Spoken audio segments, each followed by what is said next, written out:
Have you ever noticed how life sometimes delivers the greatest gifts in the most unusual ways? Buenos días, Yuri. Some people meet their soulmates at work, some during a trip, others by pure coincidence on the street. But my story is different. My soulmate didn't walk into my life. He was sitting in a small cardboard box, alone, trembling, waiting for the storm to come. It was October 2020. A major hurricane was about to hit the island where I lived. The entire community was tense, preparing for the worst. Windows were being taped, boats were being tied down, neighbors rushed to stores for food, batteries, and candles. I hurried to a little corner shop near my home. My only intention was to grab a few supplies before the storm cut us off from the world.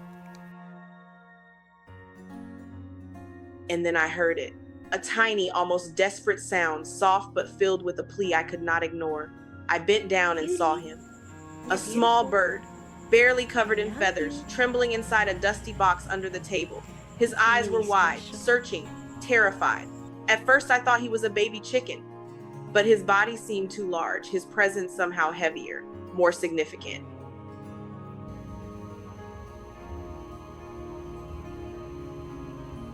The shopkeeper casually said, "Oh, that's just a meat bird. People buy them, raise them for 3 months, and then eat them for dinner." But in that moment, I didn't see food. I saw a little soul, abandoned on the eve of a storm, facing a life that was meant to be cut short before it even truly began. I couldn't walk away. I paid $7, lifted him gently into my arms, and walked back home as the first drops of rain began to fall. I think you're really special. That night, the hurricane raged. The wind howled like 1,000 voices. Trees bent and broke. Electricity flickered on and off. The world outside was chaos. Yet inside my small home, there was peace. That little bird curled into me on the couch, his tiny chest rising and falling in rhythm with mine. Despite all the noise, he was calm because he trusted me.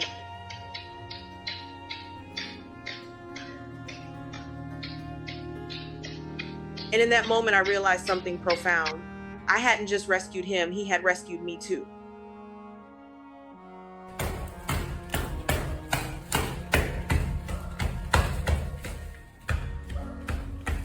I named him Yuri.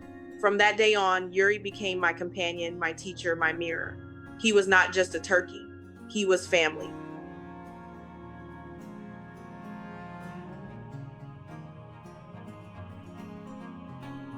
You see, turkeys are not what people think. They are intelligent, sensitive, curious, and full of personality.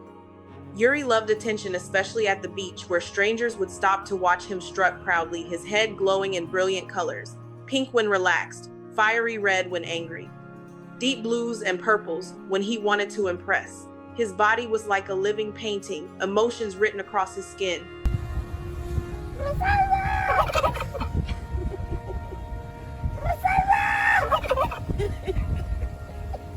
And through him, I learned something I had hidden from myself for years. Emotions are not weaknesses, they are honesty made visible.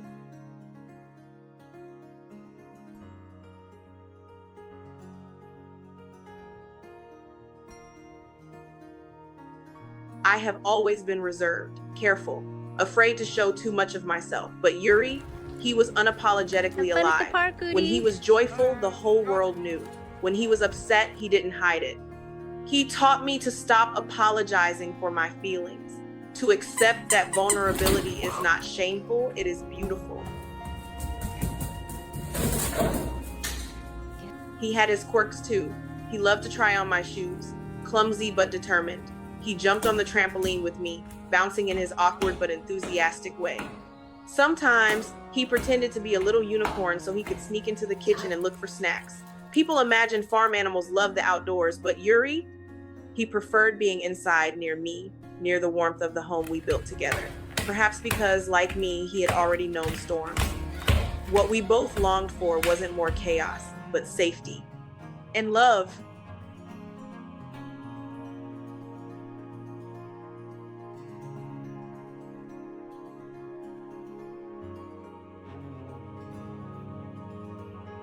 As he grew, I noticed changes. When he was a baby, he wanted constant cuddles on my lap, on my shoulder, by my side.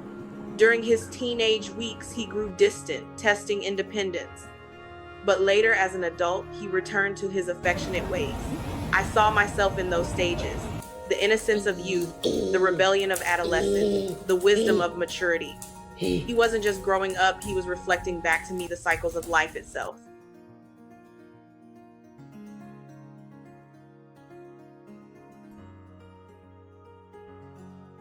Today, Yuri is 1 year and 7 months old.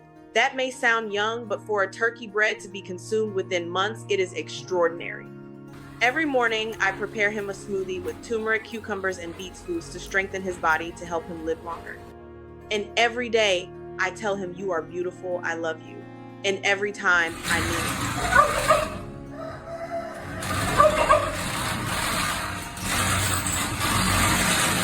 it. Sometimes I think back.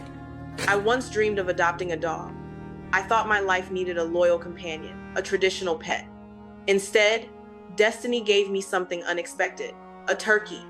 And yet, now, I cannot imagine my life without him.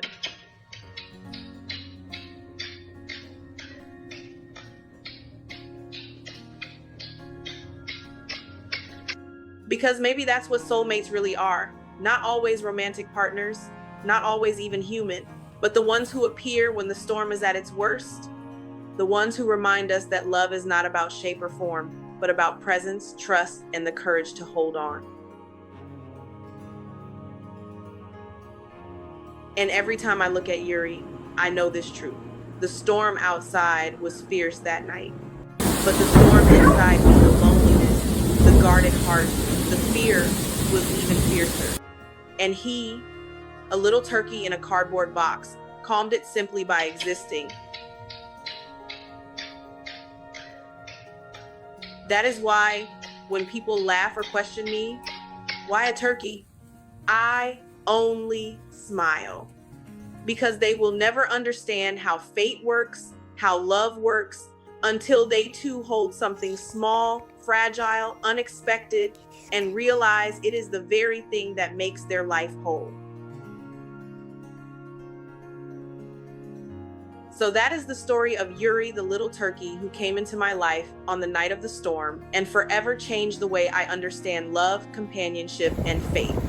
If this story touched your heart even just a little, I would be grateful if you could like this video and share it with someone who might need a reminder that love can appear in the most unexpected ways.